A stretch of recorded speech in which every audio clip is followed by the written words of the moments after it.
Everyone, good evening and welcome A mini vlog. আজকে অনেক দিন পর একটা ভিডিও শ্যুট করছি। এখন সন্ধ্যাবেলা দেখো আমরা সবাই মিলে বেরিয়ে পড়েছি, একটু যাব বেড়াতে। আমরা যাচ্ছি মামা শ্বশুর বাড়ি বেহালায়। তো আসার সাথে সাথেই মাইমা কড়াইশুটির কচুরি, আলুর দম, চিলি পনির অনেক কিছু খাবার দাবার দিল। খাওয়া দাওয়া কমপ্লিট আমাদের আস্তে আস্তে প্রায় 10:30 বেজে গিয়েছিল। তাই এসে খাওয়া দাওয়া কমপ্লিট করে একটু গল্প টল্প করে আর শুয়ে পড়েছিলাম।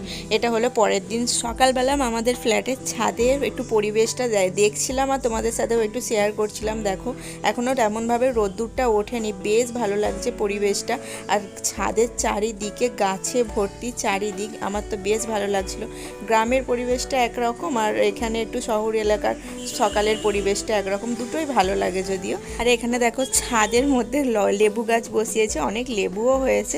তারপরে আমি স্নান করে নিয়েছি, করে নিয়ে আমার এখানে তেমন কোনো কাজ নেই, শুয়ে বসে কাটাচ্ছি। তারপর বিকেলের দিকে একটু ঘুরতে বেরিয়েছিলাম, যেটা পরের ভিডিওতে তোমাদেরকে শেয়ার